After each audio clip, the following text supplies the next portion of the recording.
Hello and welcome to Rappler Talk. I am Mara Cepeda.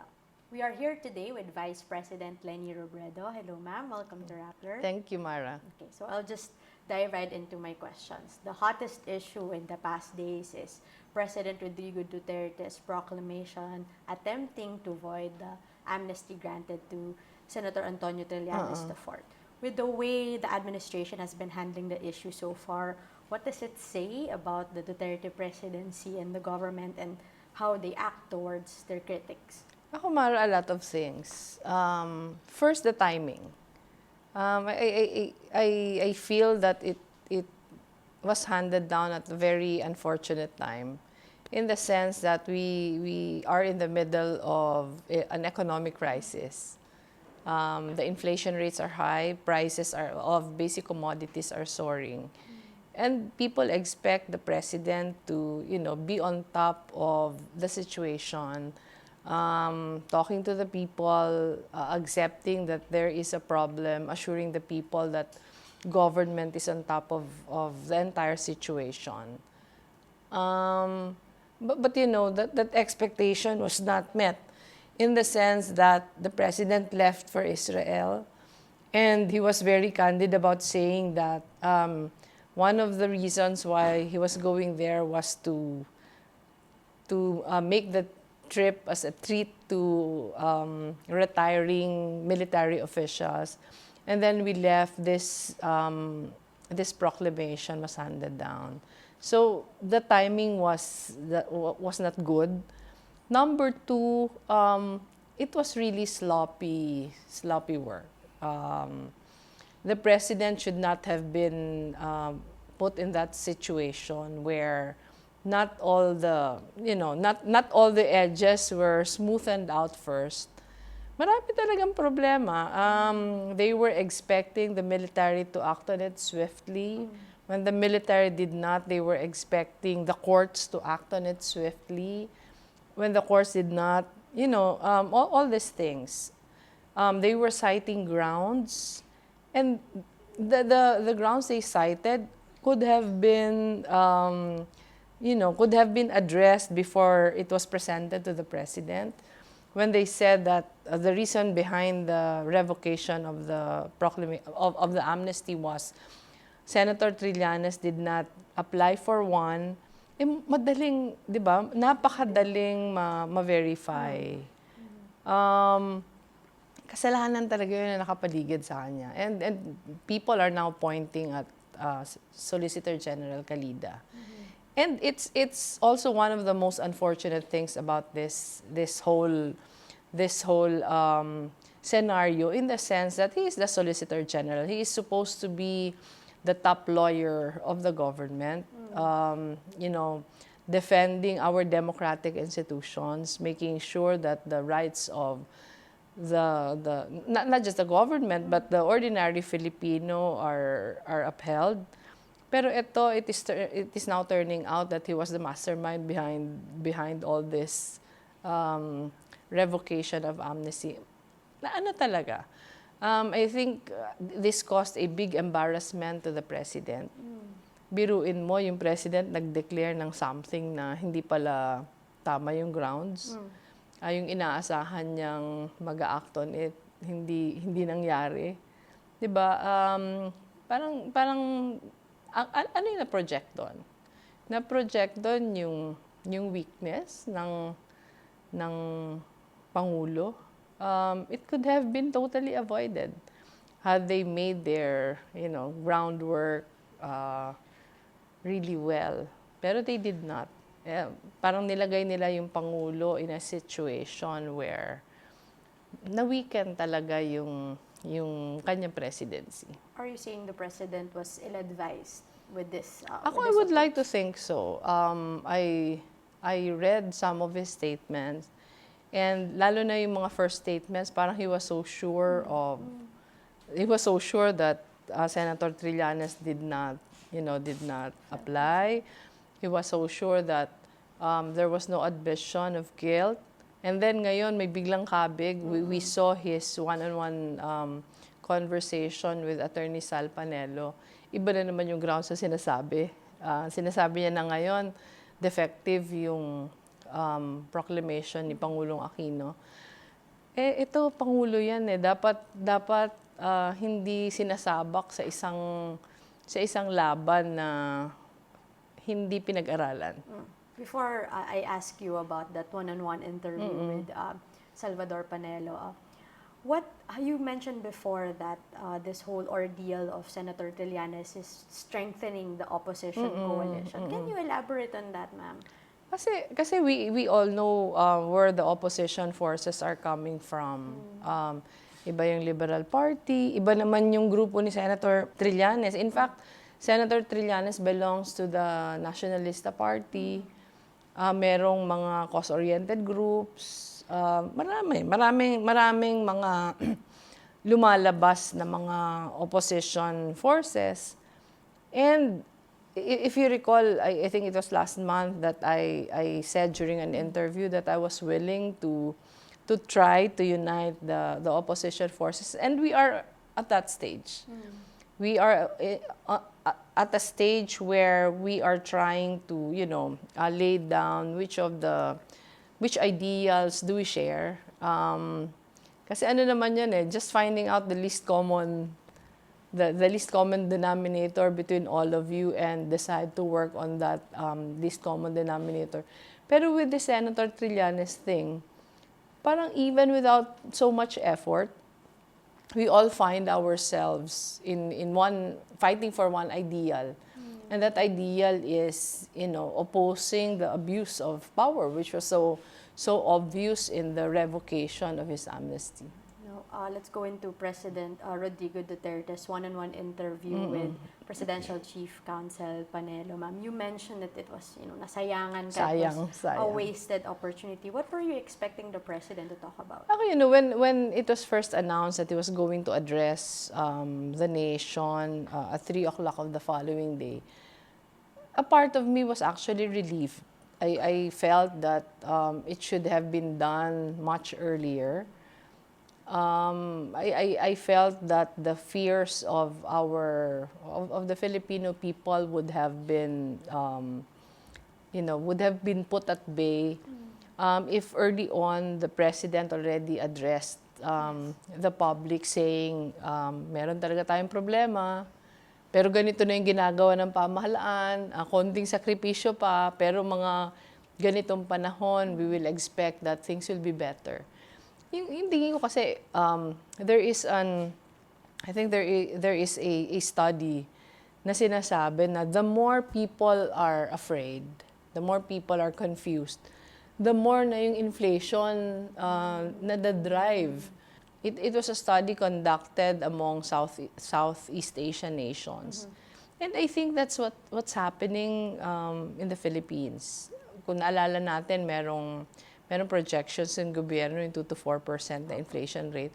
And nasobrahan na natin na milya-milya yung ating projections. And I think a part of that is we were not able to successfully manage the people's expectations and fears.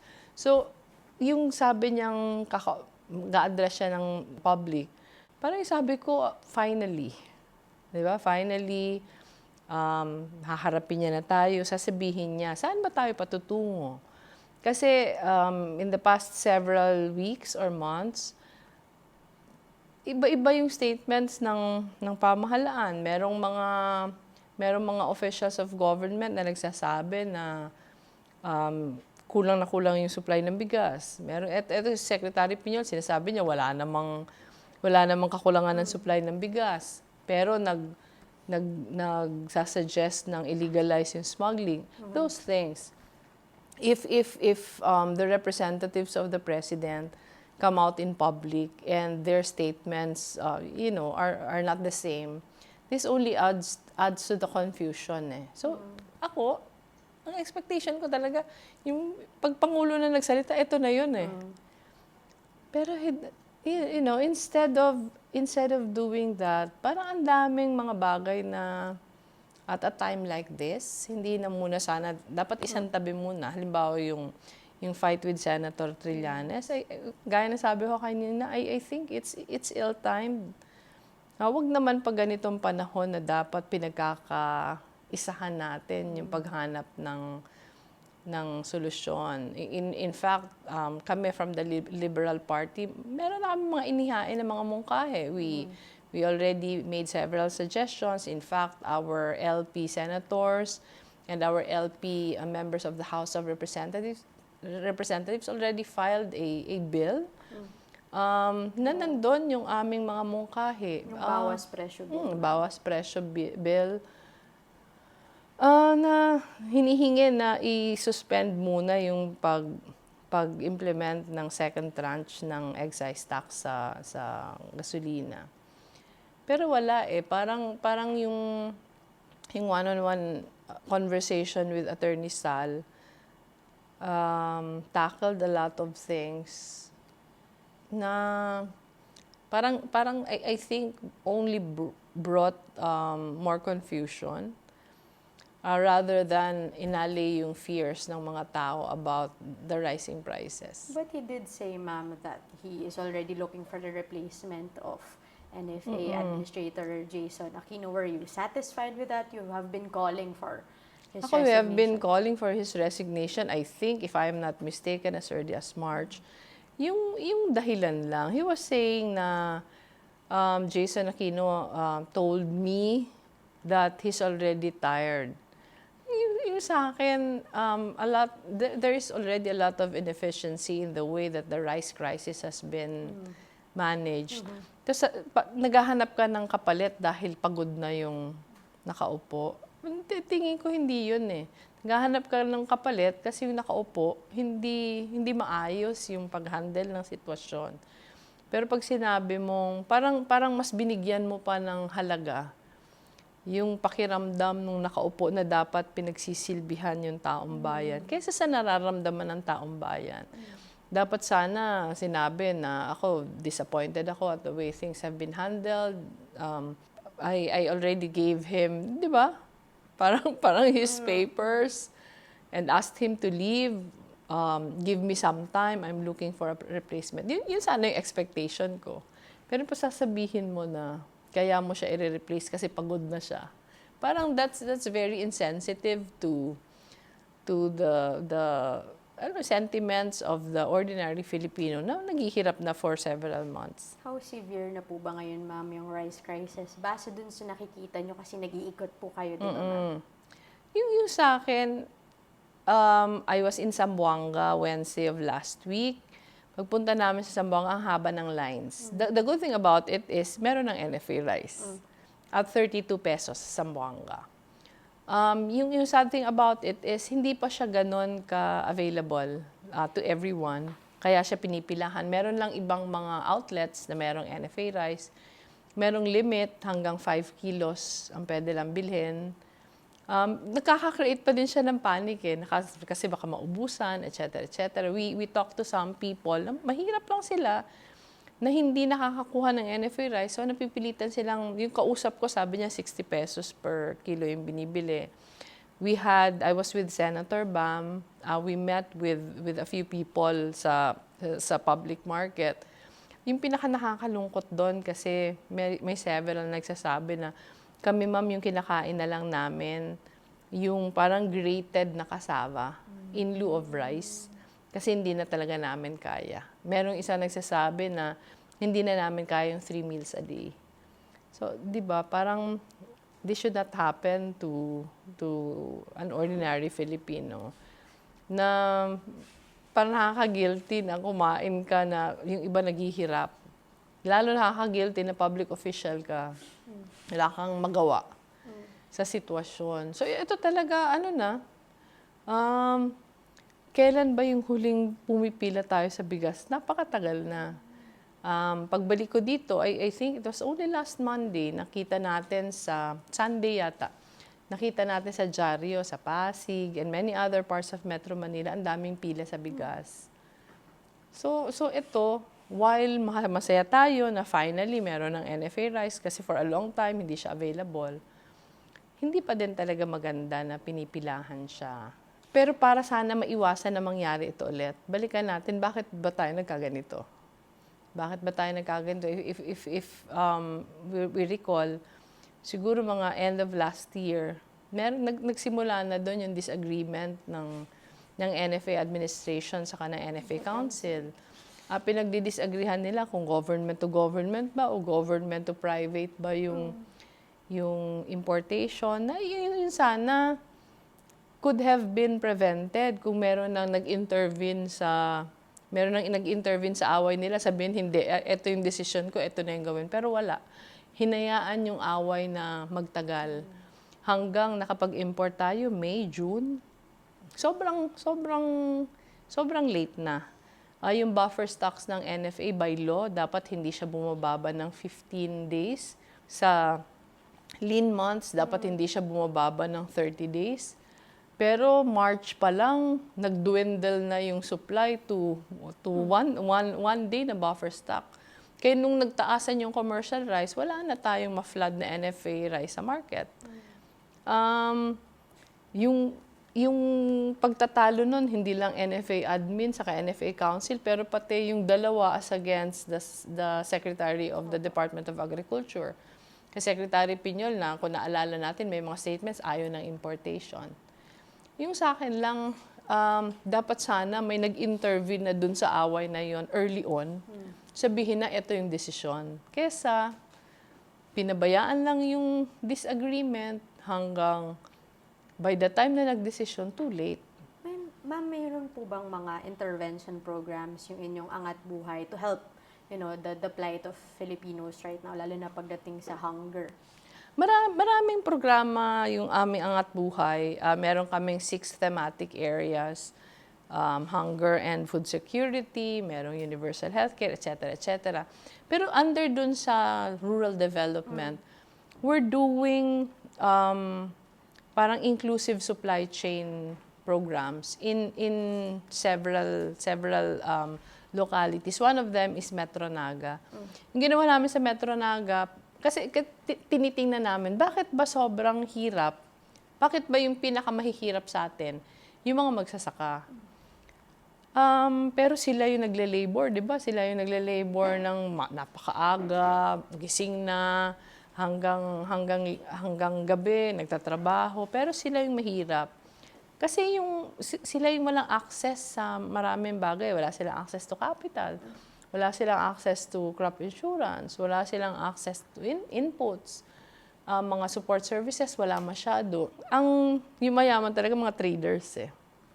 So itong ginagawa namin inclusive supply chain, we're making sure that the farmers can go straight to the market.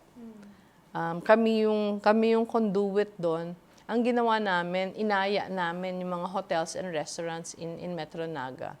Pinakiusapan na pwede ba yung ibang yung produkto instead of buying them from farmers outside the Metro Naga area, pwede bang yung dito na sa atin? Maraming problema kasi yung quantity hindi kaya, yung quality hindi kaya. So there's a lot of hand-holding involved.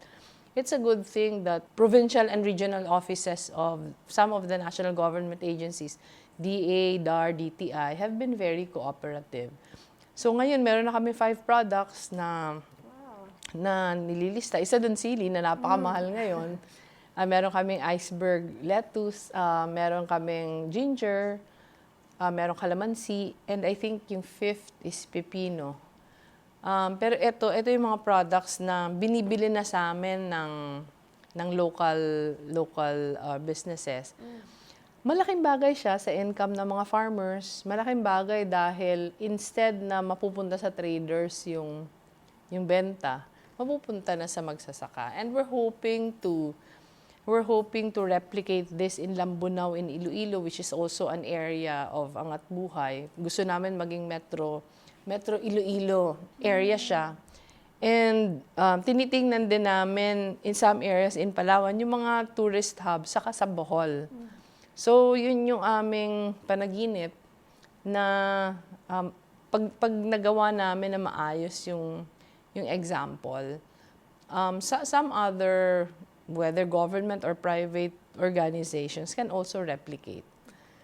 Pero tingin ko government has to invest more in agriculture. Yung problema natin ngayon, hindi pwedeng hanggang stopgap lang tayo yung solutions. Hindi pwedeng short term. kailangan pang long-term na approach. Halimbawa, bakit ba yung mga magsasaka ayaw magbenta sa NFA?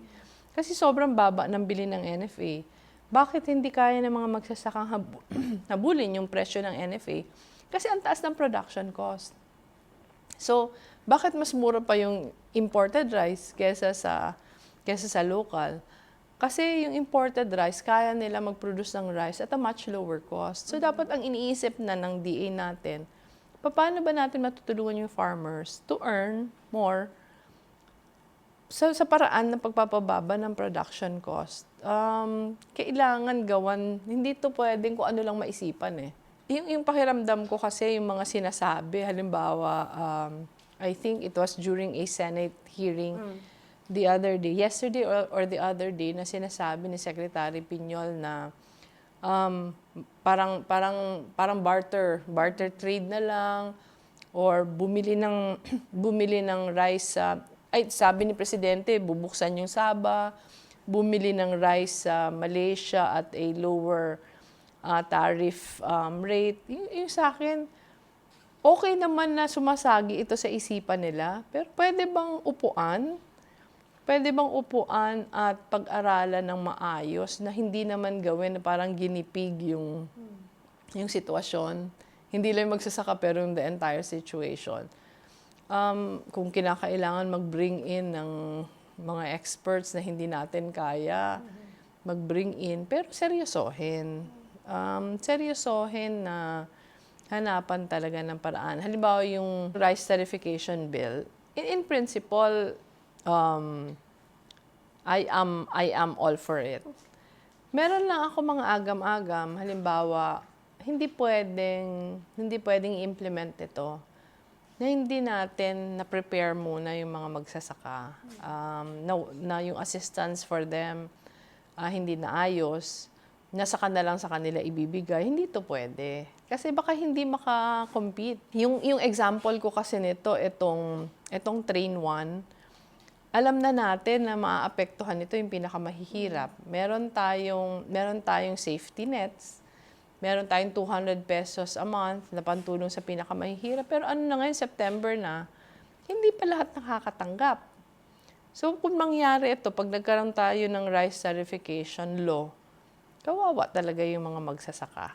Kasi gustong sabihin, papasok na yung mga imported na rice, mas mura pa sa rice na pinoproduce nila. Paano sila makakakompete doon? Lalo mo silang pinatay. So yung sa akin lang, while in principle okay yan, pero dapat sana yung groundwork, sinisimulan na.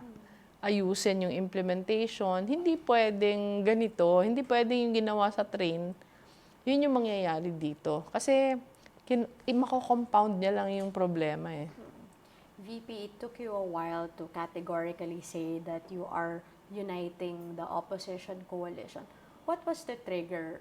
Bakit in July, that's when you categorically said it? There was not one trigger. It was really a combination of so many things. I have to be very honest na right after we won and right after the inauguration, I had high hopes. I had high hopes with this administration. I was thinking na with the President's seeming political will, baka ito na yung will bring the change that we have desired for so long. Yung mga nauna naman sa kanya maayos din eh. Pero syempre parating may kulang, and iniisip natin baka yung kulang siya nga yung maka-fill ng gap. I was really ready to be very cooperative. Tingin ko gusto ng taong bayan na nagkakasundo yung Pangulo saka pangalawang Pangulo.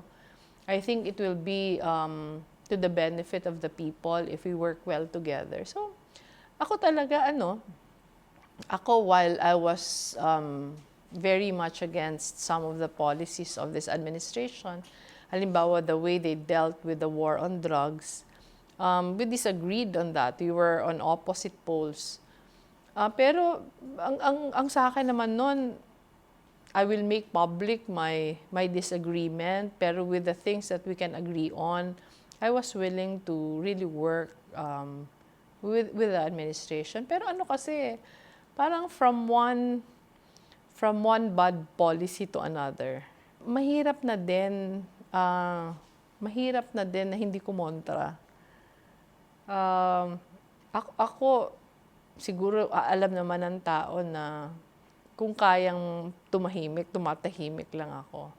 Kasi I do not believe na kailangan maingay all the time. Pero pasunod-sunod na kasi. And then, this thing with the economy happened. Yung sa akin, pag siya na kasi yung kalaban, mahirap na. Nung nagsimula na yung problema sa bigas, mahirap nang hindi magboses eh. And I think there was really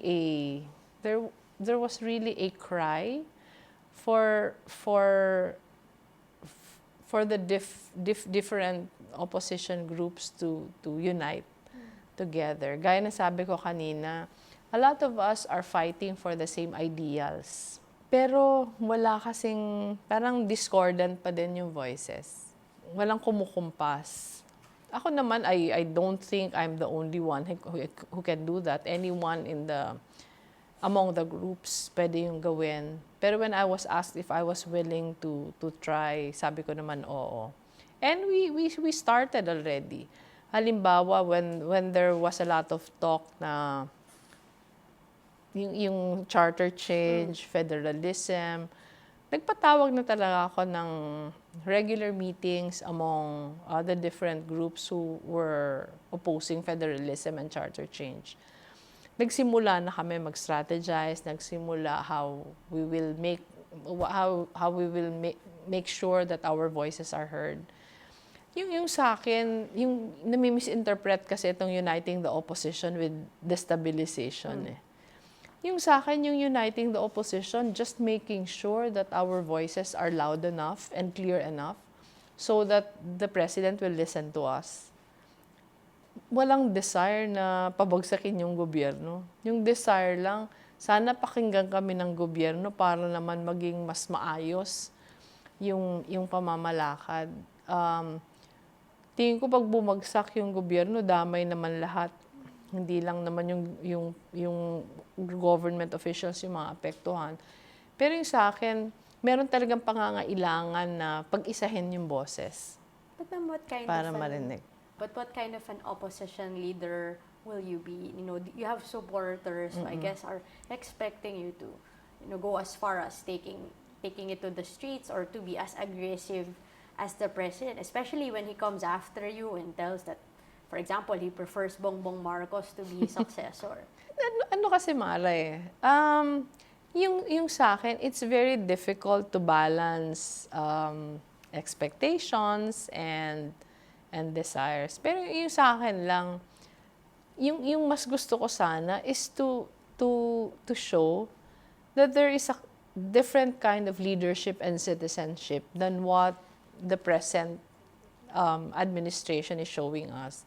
Halimbawa, kung dinadaan sa dahas, dinadaan sa lakas ng boses, yung pamamaraan, gusto ko ipakita na yung calm, saka quiet courage, mas yung resultang mabibigay mas malaki.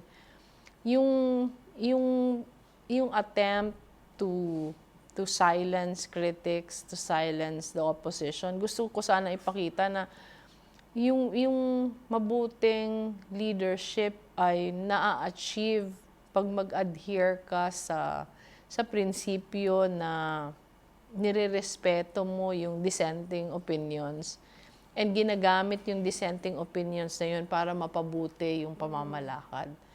Yung klase ng citizenship na empowered yung mga tao na ipahayag kung ano yung sa loobin nila at anong gusto nila.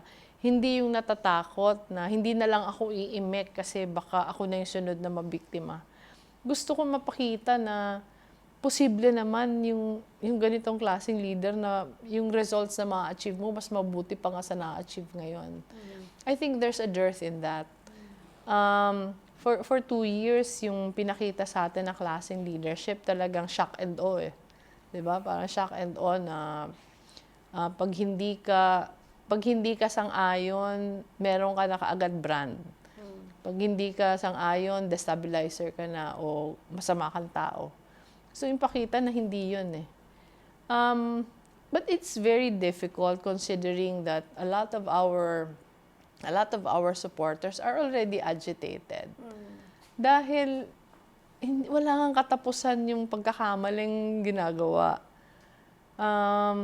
Tama siguro si Senator Kiko. I read one of his statements na sinasabi niya na hindi naman kailangan ng destabilizers eh. Kasi may kasabihan, 'di ba, na tumahimik ka na lang pag yung nasa kabilang nasa opposite side gumagawa ng one mistake after another.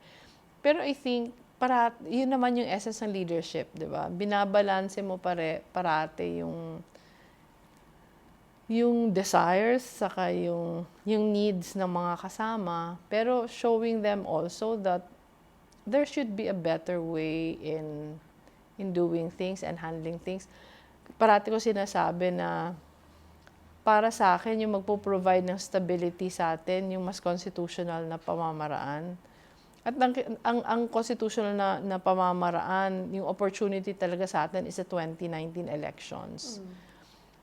Yung pag-elect ng mga tao, lalong-lalo na sa Senado, na merong lakas ng loob na salungatin yung kagustuhan ng pamahalaan kung mali naman sila.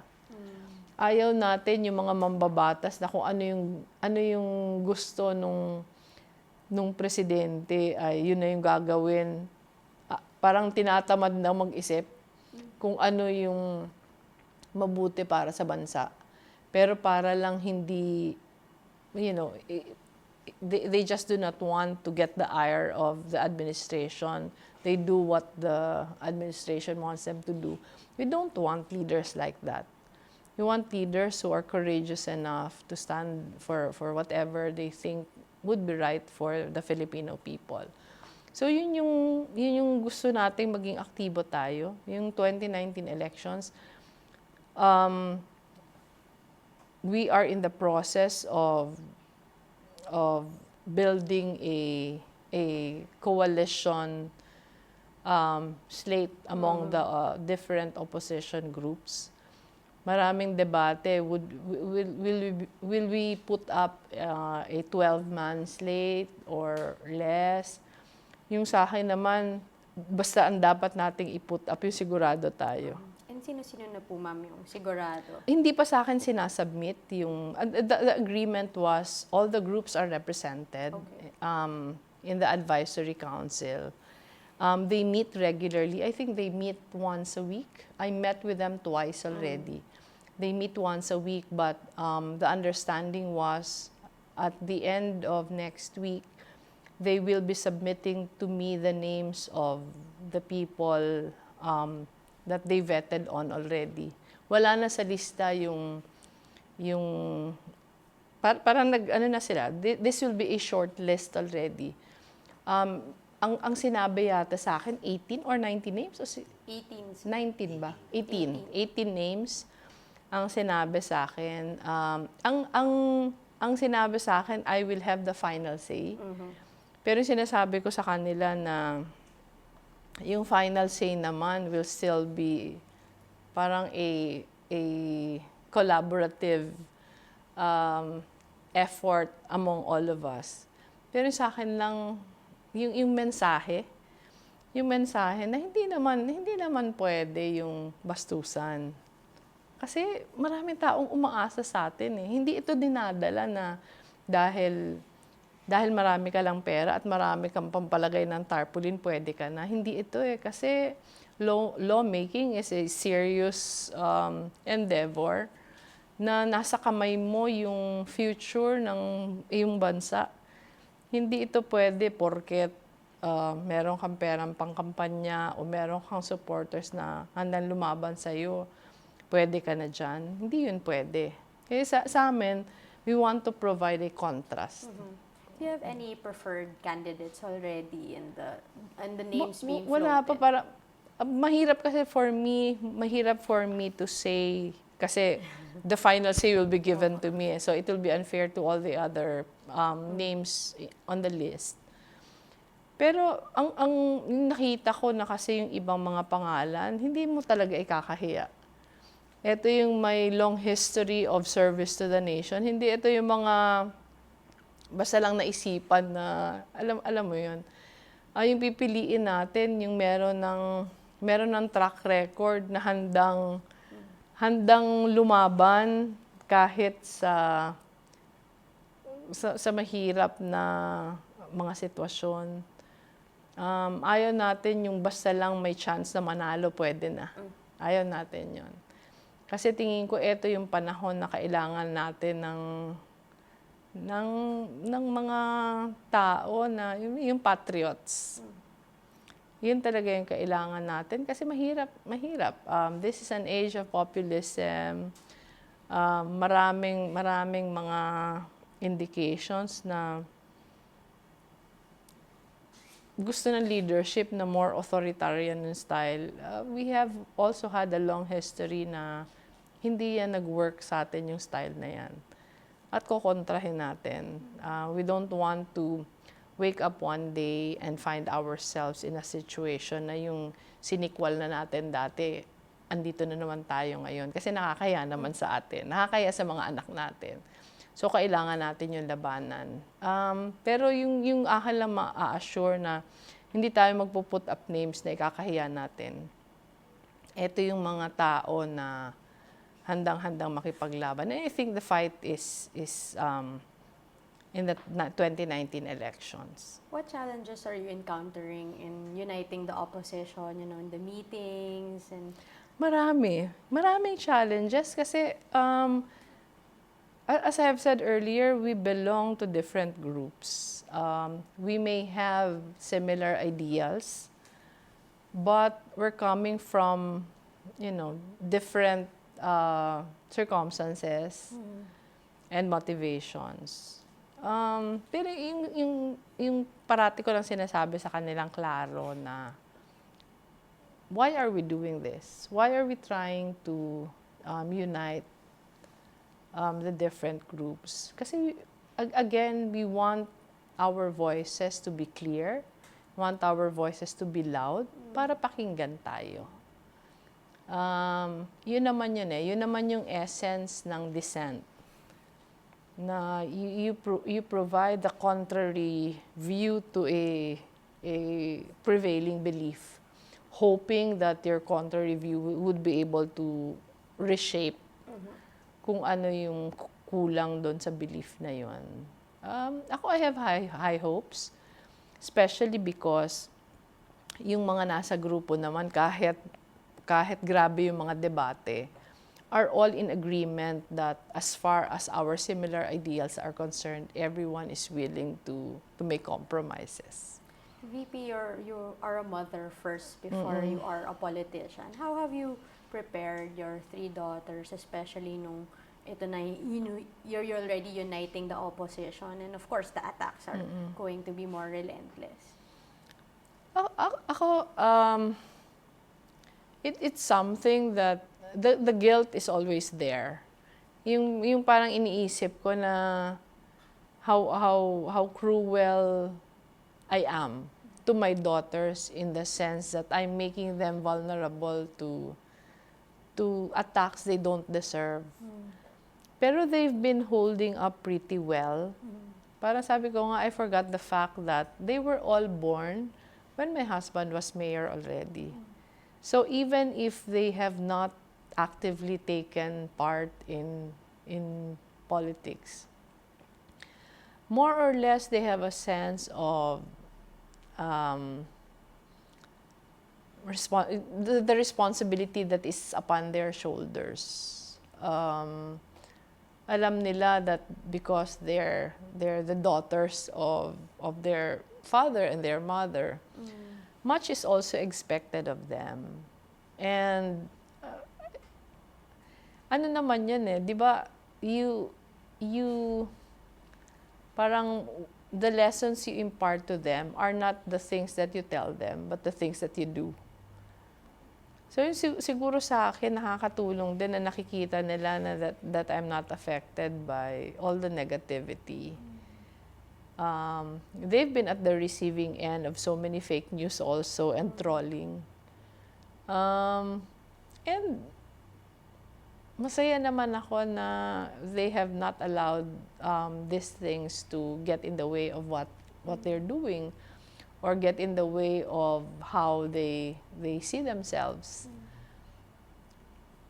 Pero yun nga, as a mother, you still feel guilty kasi iniisip mo, nawala na nga ng tatay yung mga anak mo, tapos hinayaan mo pang, siguro had I just kept quiet in the background, they would not have to go through all this parang viciousness. Pero everything happens for a reason eh. Yun naman yung sa kanila. At least happy naman ako na they have a very clear concept of what is right and what is wrong. They are not affected by all the trolling that is that is happening around them. Siguro if at all, mas lalo pa silang nagsastrive to not to make a name for themselves, but to prove that kaya naman nilang gawin yung mga gusto nilang gawin, even without the trappings that come with the position I have or the situation that we are in now. VP, going back to the Duterte administration, what do you think is the impact on these issues on the rule of law in the country with other countries' perception of the Philippines? And, you know, Mara, it's one of the most unfortunate things that happened after 2016. Kasi whenever I'm invited to speak or to attend a forum outside the country, parang nag-iba talaga yung pagtingin sa atin ng mga tao. Parang nade-define tayo from their eyes, from their perception. Nade-define tayo by the very controversial policies and actions that the president has chosen to undertake. Lalo na yung extrajudicial killings, the way we handled the anti-drug war. Parang, ito yung medyo common everywhere you go. Kahit sa sa Uber, sasakay ka sa Uber from the airport to your hotel. Pag nalaman ng driver na you are a Filipino, tatanungin ka na about your president, about the killings. Nakakalungkot. I think just yesterday, I was reading an article online, yung pag-slide natin sa corruption perception index. Ang gusto sabihin, we have exerted so much effort to achieve where we were before. Tapos ngayon, nabago na ulit yon. I think the gift of every administration to an ordinary Filipino is not just maginhawa yung buhay pero yung maganda yung pagtingin sa iyo ng iba. Tingin ko all is not lost. Depende yun sa atin Ayoko lang na parang gini-give up natin o sinusugal na natin, iniiwan na natin lahat sa administrasyon kasi nasa atin yun pag sinabi natin na hindi ito pwede, hindi yun mangyayari.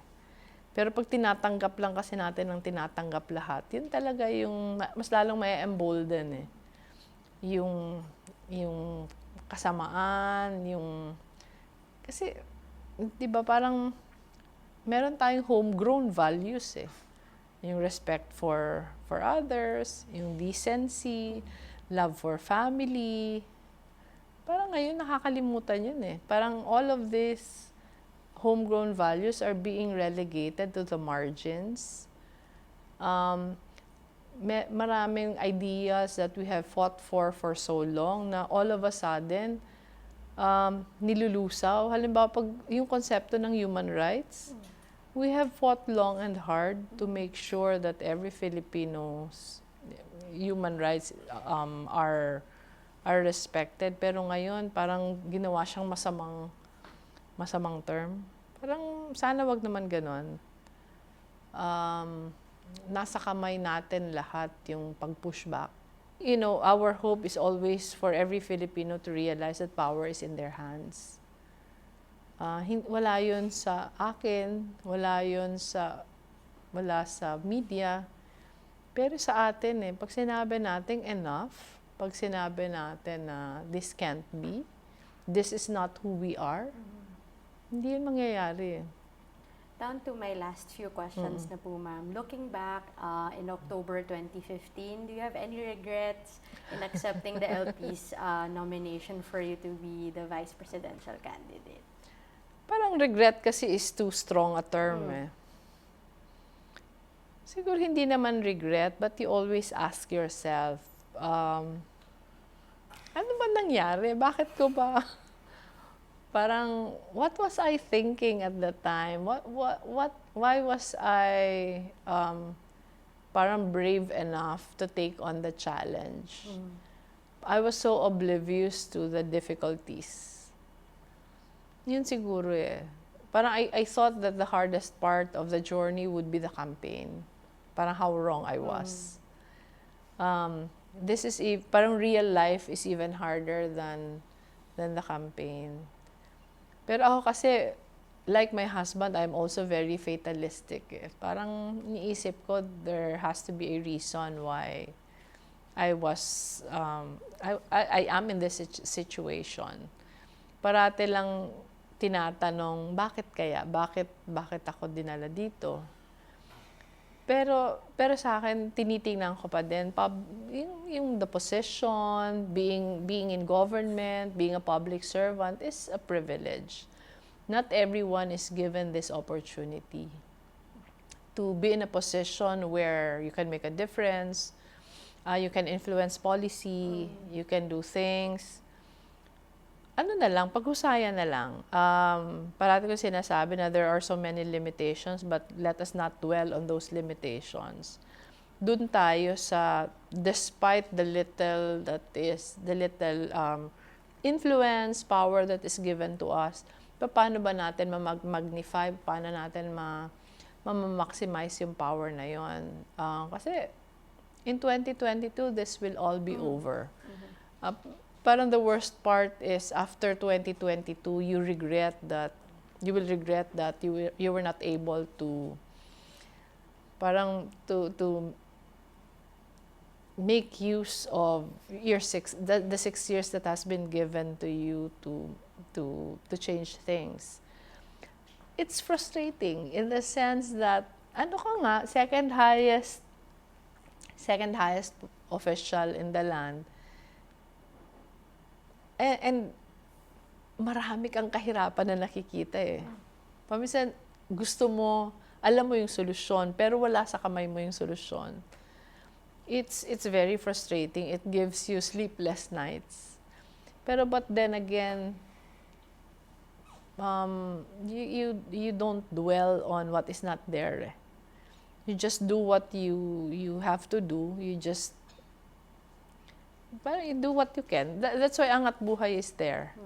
Because even if we don't have funds to implement programs, at least we have some sort of influence to invite people to be on board, to be the bridge between the communities who need help and organizations who want to help can collaborate. Yun na lang. Yun sa akin, kung ano lang yung nandyan, just be able to maximize all of these things. Pero yung regret that I ran, siguro pag nasa mother mode na ako, parating yon. Parang naawa ka din sa mga bata na wala sila nung luxury na to be themselves, to assert parang what they need to assert because parati silang tumitimbang. Kasi ako yung nanay nila. Yun lang siguro yung regret. Pero itong pagsulong dito, wala naman. Ma'am, my last question for today. Mag-election na. It's been 3 years since the start of the administration. What role should the Liberal Party be playing under the Duterte administration, and is it meeting that expectation?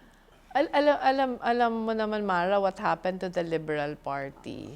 Pero ito kasi, we should have expected that from day one. Yung Liberal Party naman was a small group of public servants before President Aquino became president. Lumaki lang siya ng lumaki. Nung nasa administrasyon, yung Pangulo, who is a member of the Liberal Party, after nawala na siya sa posisyon, naglipatan ulit yung mga tao. It was an eye-opener in the sense na, halimbawa ako, there is a very strong urge that if I am given the chance to change things, one of the things that I will really change is electoral reform and strengthening of political parties. Kasi pag ganito yung landscape, dapat yung political parties, yung isa sa mga malalaki niyang role, yung dapat nag-i-influensya ng policy eh. Pero pag ganito na kung sino yung nasa posisyon, nandun lahat, hindi siya talaga mabuti para sa bansa. So yung sa akin yun, pag meron lang akong pagkakataon, yun yung talaga i-advocate ko. Pangalawa, we have already decided to take on a different track. Okay naman kasi kami ni Senator Kiko, who is the party president, feel the same about this. Yung sabi namin, dapat yung party, hindi na lang siya mga politicians. Dapat yung mga party, yung Liberal Party, yung membership nito, advocates. Kasi ayaw natin na nade-define yung party ng eleksyon kung sino mananalo ng presidente o hindi. Kasi hindi niya magagawa yung kanyang role kung ganyan siya. So right now, ang recruitment namin is online. And everywhere I go, I meet with online applicants na nagte-take ng oath. Pero ito yung mga applicants na may nurse, may teacher, may mga estudyante who believe in the ideals that the party stands for. Ito siya, nakakataba ng puso. Kasi ito yung mga members na sila yung nag-apply. Sila yung nag-apply. They're paying dues. And want to be part of, hindi lang party rebuilding, but the rebuilding of the nation. Ako tingin ko dapat ito na eh. Kasi if the party is composed of only politicians, mahirap eh. Kasi paminsan yung umiiral yung politika, hindi yung paniniwala. We hope that will change in the coming years. Siguro itong pagsali ng mga advocates rather than politicians, sila yung makakapabago sa direksyon ng partido. We are very hopeful. In fact, one of the best things that I do whenever I'm in the provinces is meeting these people who are, mga mamasigasig, willing to sacrifice dahil sa paniniwala. Tingin ko they're more dependable than politicians. Gusto ko din parang pag nagkataon, parang mas ma-professionalize yung party. Ma-manage siya na parang isang organisasyon na klaro kung ano yung agenda, klaro kung saan papunta, klaro kung saan galing yung pondo. There's a lot that we can do. Yun yung problema, Mara, sa posisyon ko din ngayon. Kasi lokal kami for a very long time. My husband was mayor for 6 terms. I was in Congress for 3 terms. So, talagang yun yung klase ng politikang immersed ka on the ground. Tapos ngayon, after being in local politics for so long, nagkaroon ka ng opportunity para mag-detach and to look at things from an entirely different perspective. Yung urge na maraming baguhin, nandun. Para sabi ko, kung meron lang akong magic wand, yun yung gagawin ko na ang dami talagang pwedeng baguhin para mapabuti yung bansa. Kailangan lang mahikayat mo din yung mga kasama to share your view. Hindi to pwedeng dahil gusto ko, ito yung gagawin ko. Hindi eh. Parang gusto mo na ipakita mo na ito yung pagtingin ko na pag-aralan natin kasi tingin natin, ito yung i-advocate natin. Ang dami mong gustong, alam ba ako, parang I'm excited to be given the opportunity. Paminsan pag iniisip ko na siguro kung member pa ako ng House of Representatives, ipupush ko talaga yung ganito, those things. So, yun yung dream ko, not just for the party, but for the party as one of the parties in the entire political spectrum. Okay. And that's all the time that we Thank have you, Mara. today. Thank you so much, VP Robredo, for accommodating us today. Salamat. And there you have it. We have just spoken to Vice President Leni Robredo. I am Mara Cepeda. This is Rappler Talk. Join us again next time.